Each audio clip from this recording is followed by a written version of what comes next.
esclavas, justos que una vez fueron malvados, gente honrada que una vez fue criminal, conservadores que alguna vez fueron liberales, provocadores rebeldes, amigos que alguna vez fueron enemigos. Está compuesto por gobernantes que al mismo tiempo son siervos, vencidos que son al mismo tiempo superconquistadores, héroes cuya gloria es su debilidad, vencedores cuyo más alto objetivo es la humildad. Y todas estas personas en el reino se rigen por una ley que produce libertad absoluta, y una libertad que está íntimamente ligada a la ley de Dios.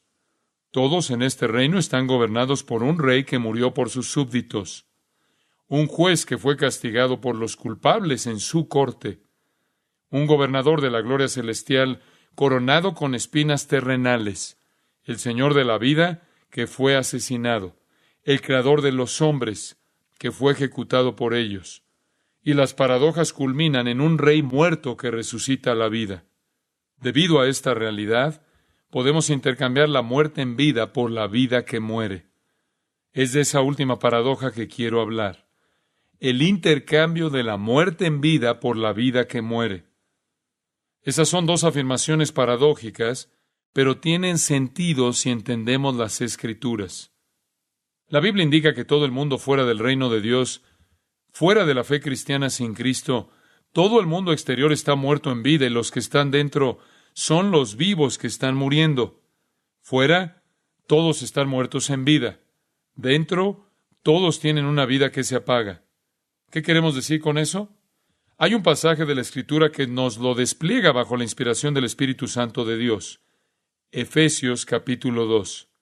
El tema de la resurrección es el centro de esta cuestión. Si usted está o no entre los muertos en vida o los vivos que perecen.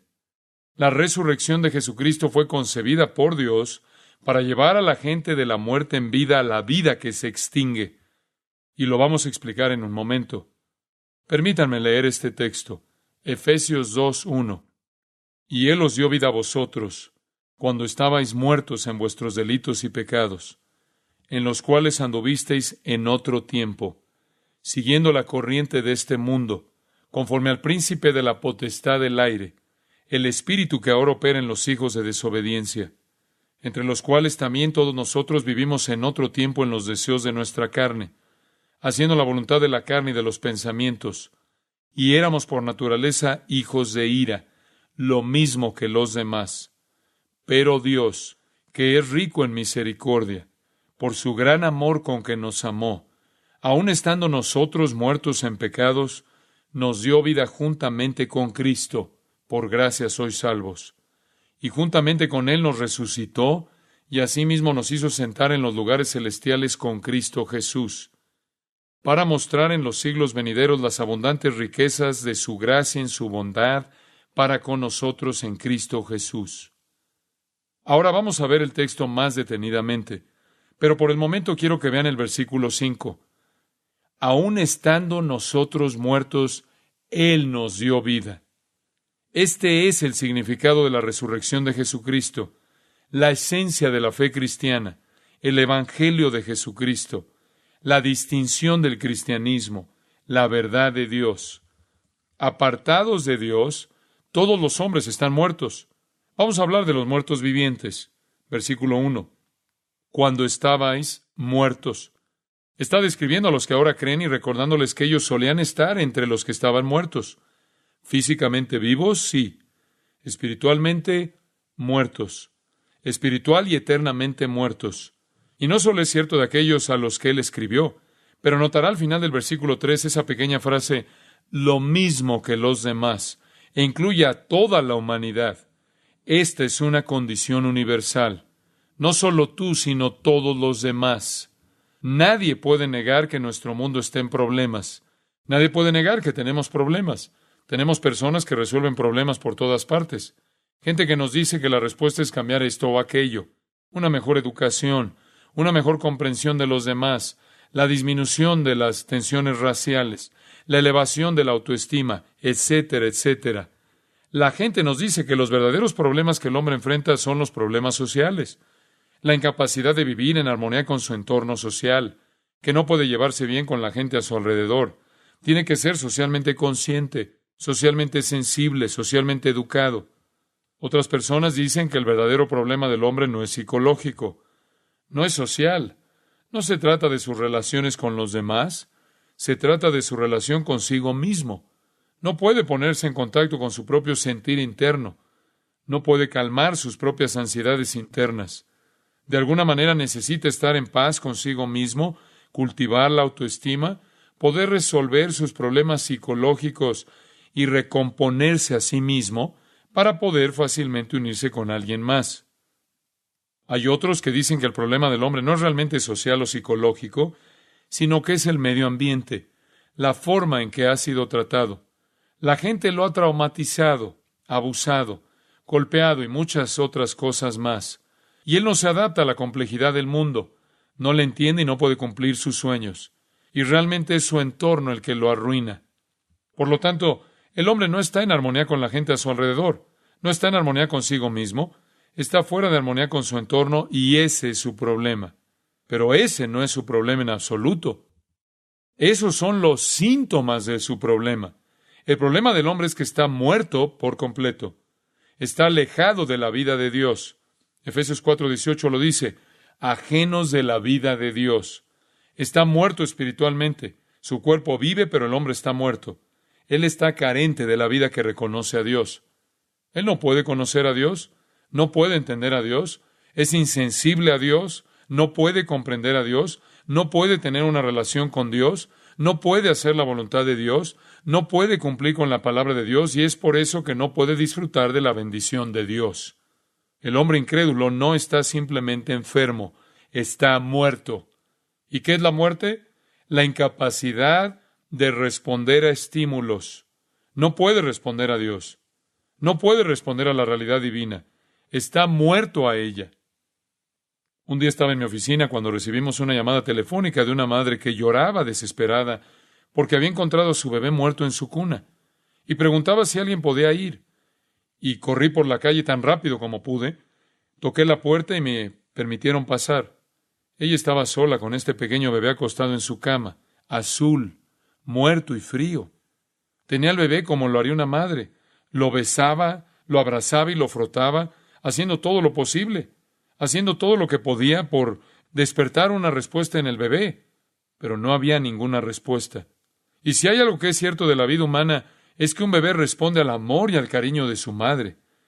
Pero este pequeño bebé de tan solo meses no respondió en absoluto. Y esa es la naturaleza de la muerte. Una incapacidad absoluta y total de responder a cualquier estímulo. Y es precisamente la definición que la Escritura da a la gente que está fuera del reino de Dios. Están totalmente aislados de Dios. Viven como si Él no existiera.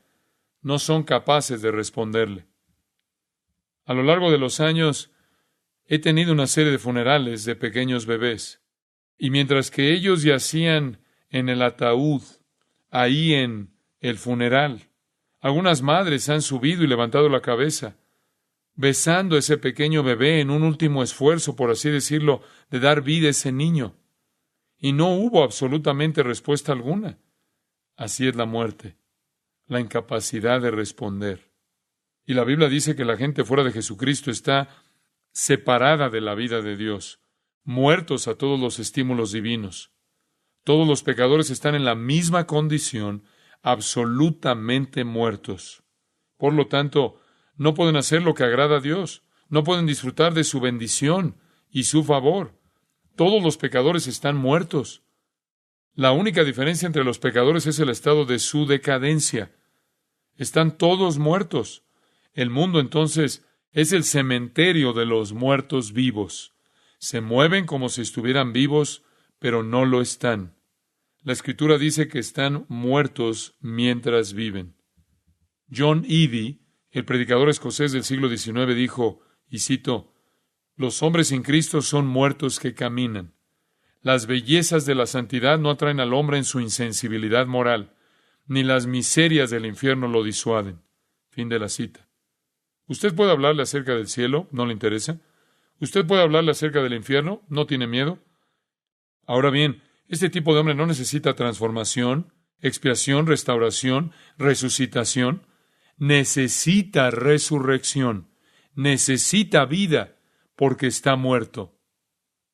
Ese es el problema de la humanidad. Ese es el problema del mundo. Está lleno de muertos en vida que están literalmente aislados por completo de la vida de Dios. Ellos no lo pueden conocer, por lo que no pueden oír su voz, no pueden entender su verdad. Para ellos es una locura, una necedad, es incomprensible, no responden a ella y por lo tanto no pueden disfrutar de sus bendiciones. Ahora bien, este estado de muerte en vida puede entenderse fácilmente con 6 palabras en este texto que lo describen. La primera palabra, pecado. La primera palabra que nos da la naturaleza de esta muerte espiritual es la palabra pecado.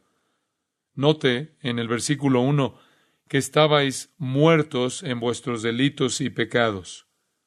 Ambas se refieren simplemente a la categoría de pecado. El mal moral, hacer lo que está en contra de Dios, hacer lo que viola la ley de Dios. Y por supuesto, si el hombre está muerto para Dios, alejado de la vida de Dios, si es un cadáver y no puede responder a ningún tipo de estímulo divino, entonces, por supuesto que no puede hacer lo que agrada a Dios, lo que le honra, sino que está muerto en el ámbito del pecado. Se refiere al ámbito, el terreno, la posición. No nos convertimos en pecadores porque pecamos y no estamos muertos porque pecamos. Somos pecadores y pecamos porque nacemos muertos. Nacemos espiritualmente muertos. Nosotros pecamos porque hemos nacido muertos, en una condición de ausencia de vida, de falta de vida, en delitos y pecados. Pecados es la palabra amartía. Literalmente significa error fatal, errar al objetivo. ¿Y cuál es el objetivo de Dios? Sed santos como yo soy santo, Él dijo. Jesús dijo, sed perfectos como vuestro Padre que está en los cielos es perfecto. El modelo de Dios es la perfección y nadie lo alcanza. Es por eso que Romanos 3:23 dice, por cuanto todos pecaron y están destituidos de la gloria de Dios, todos nos quedamos cortos. La mayoría de la gente piensa en pecadores, ladrones, asesinos, pedófilos, violadores y delincuentes. Pero el pecado tiene más que ver con lo que el hombre no puede hacer que con lo que hace. Aunque lo que hace es sin duda pecaminoso, la naturaleza del pecado del hombre se manifiesta en su incapacidad para cumplir con el estándar de Dios. Es lo que él no puede hacer que muestra su pecado. Y lo que no puede hacer es ser perfecto y santo. Inclusive un hombre moral que alcance el nivel de bondad humana fracasa en el modelo perfecto de Dios de santidad absoluta. La segunda palabra es la palabra delitos, que significa deslizarse o salirse del camino. Significa perder el camino. Se utilizaba si alguien se desviaba del camino y se perdía. El hombre tiene un problema serio. Está muerto y es totalmente incapaz de alcanzar el objetivo de Dios y por lo tanto satisfacerle y está perdido. Deambula en un estado de muerte, completamente insensible a Dios, incapaz de responder a un estímulo divino muy por debajo de lo que Dios requiere y tan perdido como es posible. Es por eso que hablamos de pecadores perdidos. Ellos se han desviado del camino, se han ido por el camino equivocado en términos de verdad y virtud, lejos de Dios. Y hay un camino que les parece correcto, pero el fin de ese camino es la muerte, como lo dijo Tomás. Así pues, estas 2 palabras describen de un modo simple al hombre en su estado de muerte. Él está rodeado de patrones constantes de pecado implacable, donde no alcanza el modelo de Dios y se aleja más y más de Él. Esas 2 palabras incluyen todo pecado, toda manifestación del pecado en pensamiento, palabra y acción. Es la iniquidad detallada, un fracaso total y colosal. El hombre deambula perdido en su pecado insensible por completo a Dios, cayendo por debajo de su modelo, porque es totalmente insensible a Él. La segunda palabra, mundano. El versículo 2 dice, en el que todos, por supuesto antes de su conversión, anduvieron siguiendo la corriente de este mundo. ¿Qué es lo mundano? ¿Cuál es la corriente de este mundo? ¿Cuál es el camino de este mundo? Bueno, realmente está hablando del sistema del mundo. La palabra mundo es cosmos. En el Nuevo Testamento, esa palabra significa el sistema de vida en la tierra alejado de Dios. Es una palabra que significa orden, lo contrario al caos. Caos significa desorden, cosmos significa orden. Es ese sistema mundial ordenado. Y si miramos al mundo, está muy organizado. El mundo está muy bien organizado. Es increíble la capacidad organizadora de un hombre en sus redes sociales, donde crea vínculos y conexiones, cómo se organiza para estructurar su vida social, su vida económica, su vida política, su vida recreativa, su vida de entretenimiento y todo lo demás que hace. Una criatura muy organizadora. Y mientras que se organiza, desarrolla este cosmos, este orden de vida. Pero es el orden de la vida que está de acuerdo con el mundo, no con Dios. Es el espíritu de la época. Es el sistema del mundo. Y mientras que el hombre está muerto para Dios, está vivo para el sistema del mundo. Él siente todos sus impulsos. Está muerto en el mundo de Dios, pero está vivo en este. ¿Qué significa eso de ir de acuerdo con el curso del mundo? Significa una forma de conducir su vida de acuerdo con los tiempos. Cualesquiera sean los temas del momento, en eso se está involucrado. Cree todo por lo que abogan, lo que permiten, piden, los valores que expresen, lo que digan que es importante, sus tolerancias, cualesquiera sean sus prioridades o lo que promuevan. Porque esos son los estímulos que lo movilizan. La gente recibe consejos de las encuestas, de los periódicos, revistas y libros, y de sus compañeros, la televisión, las películas, la música y los políticos, y de los educadores. Los valores que el sistema mundial sustente son los valores que ellos respaldan. Hoy en día está dominado por el humanismo, el materialismo y el sexo, y la gente cree en las peculiaridades de la época. Pero hay algunos, por supuesto, que son religiosos, y eso es parte del espíritu de la época. El espíritu de la época que también inventa sistemas religiosos falsos, altamente sofisticados y altamente organizados. Y hombres y mujeres están inmersos en los pensamientos, palabras y actividades del sistema del mundo. Y no hay escapatoria, porque están muertos para cualquier otro entorno. Pero ellos están realmente vivos para ese, susceptibles a todas sus influencias. La descripción continúa descendiendo. Hay más desolación a medida que llegamos a la tercera palabra, y es la palabra Satanás. Utilizo esta palabra porque en el versículo 2 describe al príncipe de la potestad del aire, también llamado el espíritu que ahora opera. El hombre, estando muerto para Dios, solo puede responder a su entorno terrenal, y su entorno terrenal es un sistema de maldad que domina su época. Y detrás de ese sistema de maldad hay un poder sobrenatural orquestando todo, dirigiendo todo. Aquí se llama el príncipe de la potestad del aire. El aire es el reino, el entorno en el que viven los muertos que caminan. Es la atmósfera de los muertos en vida. Y él es el príncipe que gobierna. Satanás también es llamado el Dios de este mundo. A la gente le gusta pensar que son libres. Eso es algo importante hoy en día. Todo el mundo es libre para hacer lo que quiera, hacer lo que se sienta bien. Eso no es ser libre. Usted no hace su propia voluntad. Está encerrado en una muerte espiritual, completamente insensible a las realidades de Dios, a la esfera divina. Es hipersensible a las influencias del sistema malvado a su alrededor.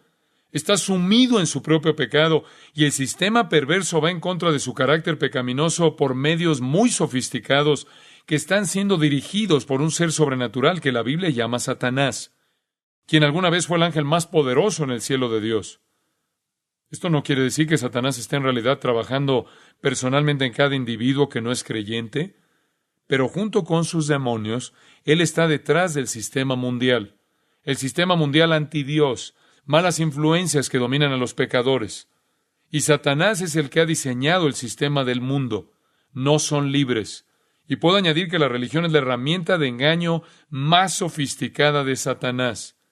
Él quiere deshacer la obra de Dios, intenta oponerse a todo lo que Dios desea, y sabe que para eso tiene que inventar falsos sistemas religiosos para los que sean religiosos, quien de otra manera podrían volverse a la verdad. Y es por eso que aparece como si él fuera el ángel de luz en sus sistemas mundiales malditos que son religiosos. Esta es la condición de muerte espiritual.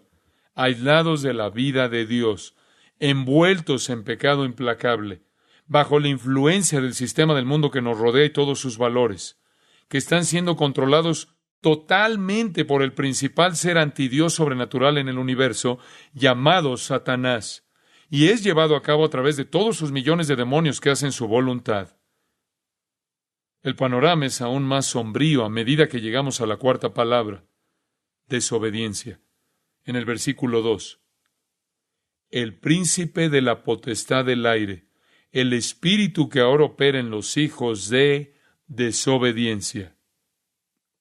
Satanás está obrando en las vidas de estos muertos vivientes. Satanás está llevando a cabo su obra en las vidas de estos muertos vivientes.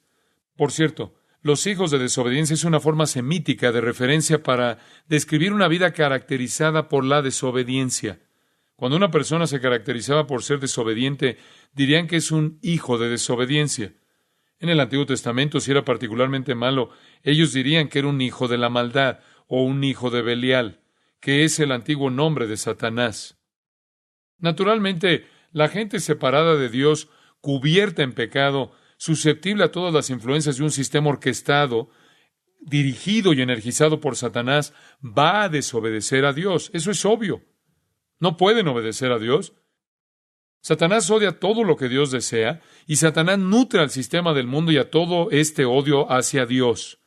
Y puesto que la gente cree todo lo que el mundo está vendiendo, se involucran en actividades que Dios odia, anti-Dios, anticristo. Cuando la Biblia dice que ellos son hijos de desobediencia, no es un problema pequeño. Simplemente dice que se caracterizan por ser contra Dios, desobedientes. Satanás se opone a todo lo que Dios desea que los hombres hagan. Su objetivo es conducir a los pecadores a desafiar a Dios en cada momento posible.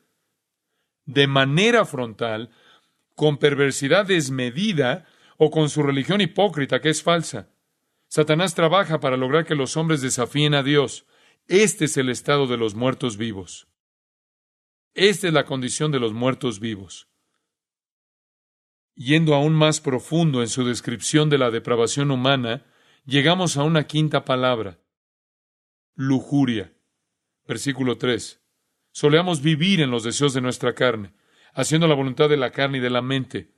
Si usted está muerto a Dios, no puede responderle. Tal como un cadáver no puede responder a un estímulo físico. Usted está literalmente enterrado en la injusticia, está bajo la influencia continua del sistema perverso del mundo que le rodea, hábilmente energizado y dirigido por Satanás, de modo que usted vive en un patrón constante de desobediencia a lo que le agrada a Dios. Y detrás de todo esto está la motivación personal que lo dirige, que es la lujuria. Usted hace lo que su cuerpo-mente deseen.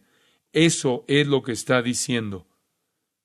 Puede ser que algunas personas mantengan las dos en una especie de equilibrio.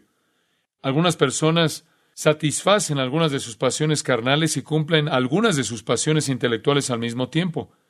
Algunas caen en el lado de la mente y se pierden en lo académico o se pierden en las ideas falsas de la religión falsa. Y algunas caen por completo del lado de las pasiones corporales y se pierden en la perversión sexual. En cualquier caso, sea cual fuere el alcance, sea cual fuere el área, esas son las áreas en las que opera la lujuria. Sin la ley de Dios que conmueva su corazón, sin la voluntad de Dios que lo estremezca, sin ser capaz de entender a Dios, usted se convierte entonces en el Dios de su universo, el centro de su mundo, y lo que le importa es lo que usted quiere, lo que su cuerpo pida, lo que su mente exija. Esta es la naturaleza humana corrupta, controlada e impulsada por sus pasiones internas, que trata de existir y sentirse realizada totalmente separada de Dios. Trata de sentirse satisfecha de manera totalmente separada de Dios. La vida está controlada por los anhelos personales, y es así que Satanás confabula en el sistema mundial el cumplimiento de esos peores y más espantosos anhelos personales en contra de Dios, que son una tentación en nosotros. Y como he dicho, para algunos la religión es la pasión, para algunos la religión es pasión, hipocresía, para otros la perversión sexual es pasión, y en medio de eso hay de todo. La naturaleza, pues, de las personas no regeneradas sin Cristo es estar muertas. Esto significa ser pecaminoso, mundano, satánico, rebelde y estar motivado por la lujuria personal. La última y sexta palabra nos dice dónde termina esto. Es la palabra ira. Versículo 3. Éramos por naturaleza hijos de ira. Ahí es donde todo concluye. Están tan asociados con la ira que puede decirse que son hijos de la ira, tal como fueron llamados hijos de desobediencia. Es su naturaleza ser destruidos. Nacen para ser condenados. Es por eso que los llamamos los muertos vivientes. Ahora están muertos y entrarán en la muerte eterna, que es otra palabra para infierno, que es sufrimiento consciente, una especie de muerte aterradora que es una separación permanente de la vida de Dios. Nacido para ser condenado. De hecho, en Juan 3:18, Jesús dijo que ya han sido condenados. Así describe los muertos en vida. De ese modo son todas las personas. Todos llegamos al mundo de esa manera. Y lo que los muertos necesitan es resurrección. Y eso nos lleva a la siguiente sección, de manera magnífica, a partir del versículo 4. Brevemente quiero que lo vean. El versículo 4. Aquí está la vida que muere. Primero fue la muerte en vida. Aquí la vida está muriendo. Pero Dios tenía que ser iniciada por Dios, porque los muertos no pueden resucitarse, ni siquiera podemos responder. Tenía que ser algo fuera de nosotros, y así fue. Pero Dios, que es rico en misericordia, por su gran amor con que nos amó, aun estando nosotros muertos en pecados, nos dio vida. Versículo 6, y nos resucitó. Eso es exactamente lo que necesitábamos. Y he aquí la gran, maravillosa verdad de la Pascua, la gran verdad de la resurrección. Las personas muertas pueden tener vida. Los muertos espiritualmente, eternamente muertos, pueden venir a la vida. Podemos cobrar vida. Dice en el versículo 5, Él nos dio vida. Versículo 6, nos resucitó. 6 palabras clave definen esta vida, así como 6 palabras clave definen la muerte. La palabra número 1 es misericordia. Versículo 4, pero Dios, que es rico en misericordia. ¿Qué es la misericordia? Definida simplemente, la misericordia no es dar a los pecadores lo que se merecen, aplacando lo que debería venir. De hecho, en el Salmo 103:10 hay una excelente definición. Dice, no ha hecho con nosotros conforme a nuestras iniquidades, ni nos ha pagado conforme a nuestros pecados. La misericordia habla de lo que Dios no nos hace, aunque lo merezcamos. Merecemos ser castigados, ser juzgados, merecemos ser condenados, ser enviados al infierno. Pero Dios, rico en misericordia, detiene su juicio, se compadece y, por cierto, dice en el versículo 4 que Dios es rico en misericordia. No tiene tan solo un poco de misericordia, plusias en griego, ilimitada, inagotable, desmedida. La segunda palabra es gracia. Observe de nuevo al final del versículo 5. Por gracia sois salvos. Por gracia. Por misericordia se compadece y contiene, y la gracia perdona y libera. La misericordia suspende el juicio de Dios, el perdón libera gracia de Dios. La misericordia no nos da lo que merecemos, la gracia nos da lo que no merecemos. A pesar de nuestros pecados, a pesar de nuestros delitos, a pesar de nuestra mundanalidad, a pesar de estar dominados por Satanás, a pesar de vivir en desobediencia y estar impulsados y ser impulsados por nuestras pasiones y deseos, a pesar de merecer la ira divina, Dios interviene y muestra misericordia y gracia a los pecadores. ¿Por qué hace eso? Esa es la tercera palabra. ¿Por qué hace eso? Bueno, no es por nada de nosotros. Somos lo contrario de todo lo atractivo para Él. Dios tiene ojos puros y no puede ver el mal, no puede ver el agravio. Dios odia el pecado, odia al pecador, está airado contra el pecador cada día. Dios no tiene pecado en su presencia, aborrece la iniquidad. La Escritura nos dice todo esto. Y, sin embargo, Dios acude a los pecadores con misericordia, que detiene el juicio, y gracia que libera el perdón. ¿Por qué? Versículo 4. Por su gran amor con que nos amó. Se trata de un amor que está más allá de nuestra comprensión. Sabemos del amor en nuestra vida. Sabemos lo que es amar. Amamos lo que es digno de ser amado. Amamos lo que nos atrae, lo que nos conviene, lo que nos gusta, lo que se ajusta en nuestras fórmulas para la vida. Ciertas cosas son de interés para nosotros, otras no. Ciertas personas son de interés para nosotros, o algunas personas no. Básicamente, amamos en base a una atracción de algún tipo. Eso es muy diferente del amor de Dios. Dios amó a los que eran todo lo contrario de lo que era atractivo para Él.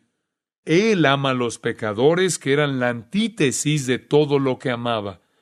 Este es el tipo de amor que nos es extraño. Pablo lo llama un gran amor. Y estoy seguro de que podría haber utilizado una docena de adjetivos, pero él solo lo resumió como un gran amor. Es inexplicable, está más allá de la comprensión. Dios nos amó cuando aún éramos enemigos. Dios demostró su amor para con nosotros en que siendo un pecador, en Romanos 5:8, Cristo murió por nosotros. Él demostró su amor para con nosotros cuando todavía éramos pecadores. Dio a su Hijo a morir por nosotros. El inmenso amor de Dios se puede ver en dar a su Hijo a morir en la cruz por los que eran la antítesis de todo lo que es atractivo para Él. Y nadie tiene mayor amor que este, que uno ponga su vida por sus amigos. El amor más grande de todos los amores es el sacrificio de la vida, y Dios nos amó lo suficiente como para dar su vida por nosotros. La cuarta palabra, y aquí llegamos a la palabra principal, es resurrección. La misericordia, la gracia y el amor de Dios conducen a la resurrección. Versículo 5. Aun estando nosotros muertos en pecados, aquel que nos ha amado, Dios, quien es rico en misericordia y gracia, nos dio vida. Versículo 6. Él nos resucitó. Eso es lo que necesitábamos. Ahora bien, ¿de qué está hablando? Bueno, Él está hablando de la resurrección. ¿Qué clase de resurrección? ¿Qué clase de muerte? Muerte espiritual. Así que nos dio la resurrección espiritual. ¿Qué significa? Pues una muerte espiritual significa que éramos insensibles a Dios. La resurrección espiritual significa que nos volvimos sensibles a Él. Nos despertó. La resurrección espiritual significa que nos volvimos sensibles a Él. Nos despertó en términos de nuestra capacidad de comprender a Dios, de conocerlo, de estar en comunión con Él, de escucharlo, servirlo y ser bendecidos por Él. Solo hay una cosa que un hombre muerto necesita: vida. Y eso requiere resurrección. Eso es lo que los hombres necesitan. Eso es lo que necesita nuestra sociedad. Eso es lo que nuestro mundo necesita. No necesita una mejor educación. No necesitamos mejor psicoanálisis, ni una mejor capacidad para manejar nuestras emociones. No necesitamos una mejor relación con los demás o nuestros grupos familiares. Necesitamos vida. Eso es lo que necesitamos. Necesitamos la vida de Dios en el alma de los hombres. Y eso es exactamente lo que se nos ha dado aquí. Dios mira a los que están muertos en espíritu y, debido a que los ama, quiere mostrarles misericordia y gracia. Él les da vida, les infunde vida. ¿Qué tipo de vida? Vida espiritual y vida eterna. ¿Cómo se hace eso? Bueno, nos lo dice la siguiente palabra. La siguiente palabra es Cristo. ¿Cómo lo hizo? Versículo 5. Él nos dio vida juntamente con Cristo. Versículo 6. Juntamente con Él nos resucitó. Usted ahora está vislumbrando lo que la resurrección significa. Jesús dijo: yo soy la resurrección y la vida. El que cree en mí, aunque esté muerto, vivirá. Juan 11:25. ¿Qué está diciendo? Bueno, lo que la Escritura dice es que Jesús no solo murió por nuestros pecados, sino que resucitó para darnos vida. La asombrosa verdad del Evangelio es que los pecadores estaban muertos en sus delitos y pecados, y como tal, éramos objetos de la ira de Dios, que aquí se llama hijos de ira. Pero Dios tomó su ira, la desvió lejos de los pecadores y la derramó sobre Cristo en la cruz, quien murió bajo la ira de Dios sufrió la ira por nosotros. Luego fue a la tumba y resucitó del sepulcro por nosotros. Su muerte fue aplicada a nosotros. Su resurrección se aplica a nosotros. Junto a Cristo, eso es lo que significa, junto con Él. Romanos 6, 4 y 5, probablemente mejor visto que en cualquier otro pasaje. Porque somos sepultados juntamente con Él para muerte por el bautismo, a fin de que como Cristo resucitó de los muertos por la gloria del Padre, así también nosotros andemos en vida nueva. Cuando entró en la tumba, era espiritualmente por nosotros, y cuando salió, fue por nosotros. Dios lo aplica a nosotros. Versículo 5, porque si fuimos plantados juntamente con Él en la semejanza de su muerte, así también lo seremos en la de su resurrección. Este es el gran milagro del Evangelio. Este es el corazón de la fe cristiana. Esto es lo que usted debe entender. Esto es el cristianismo. Es lo siguiente. Los pecadores se dirigen a la condenación eterna porque están en un estado de muerte espiritual. Dios les ofrece vida. ¿Cómo? Al encargarse de su pecado, al llevarse su pecado, tal como la justicia requiere, derramando toda su ira sobre Cristo mediante la resurrección de Cristo de entre los muertos, después de haber vencido a la muerte, por nosotros. Su resurrección puede ser nuestra resurrección. Ese es el significado de la resurrección de Cristo. No solo una manera de ilustrar el hecho de que usted puede triunfar sobre sus problemas. No solo una resurrección espiritual, mística, enigmática del Espíritu de Jesús, que era bueno con los pobres y los niños y debería estar vivo en nosotros hoy. La resurrección fue un hecho histórico. Jesús murió y resucitó. Pero cuando murió, cargó nuestros pecados, llevó nuestros pecados, y cuando salió de la tumba, Él estaba dándonos vida. Y Dios aplicó su sacrificio y su resurrección a nosotros. Esa es la gloria de la resurrección. Hay una sexta palabra, celestiales. Versículo 6. Juntamente con Él nos resucitó, y asimismo nos hizo sentar en los lugares celestiales con Cristo Jesús. ¿Qué sucedió después de nuestra resurrección? Escuche cuidadosamente. Está muy claro. Cuando fuimos levantados de entre los muertos por el poder de la resurrección de Cristo, fuimos sentados en los lugares celestiales. Fuimos literalmente levantados. ¿Qué significa eso? Bueno, simplemente significa que de repente estuvimos vivos para Dios. Los cielos es la esfera en la que vive Dios. Es el reino de la presencia de Dios. Cobramos vida para Dios. Hasta ahora habíamos estado muertos para Él. De repente conocimos a Dios. De repente comprendimos quién era. De repente le amamos. De repente deseamos servirle y conocerle, tener comunión con Él y adorarle y alabarle. Y de repente su palabra tuvo sentido para nosotros y anhelamos hacer su voluntad y seguir su camino, cumplir con su propósito y traer honor a su nombre. De repente nos sobrevino todo el mundo de la realidad espiritual y por primera vez empezamos a amar lo que era puro y único, justo y bueno, y por primera vez pusimos nuestro afecto en las cosas que estaban arriba y no en las de la tierra. Y por primera vez empezamos a luchar contra la carne y a batallar contra los deseos de la mente. Y empezamos a luchar contra influencias impuestas por el mundo alrededor nuestro porque tenemos una agenda nueva, celestial. Y empezamos a luchar contra influencias impuestas por el mundo alrededor nuestro porque tenemos objetivos nuevos, celestiales. Y tuvimos un nuevo poder, una nueva voluntad, una nueva vida, una nueva disposición y una nueva dirección. Esos son los lugares celestiales. Él nos llevó y nos sentó en medio de ese contexto en el que ahora tenemos vida celestial y la tendremos para siempre.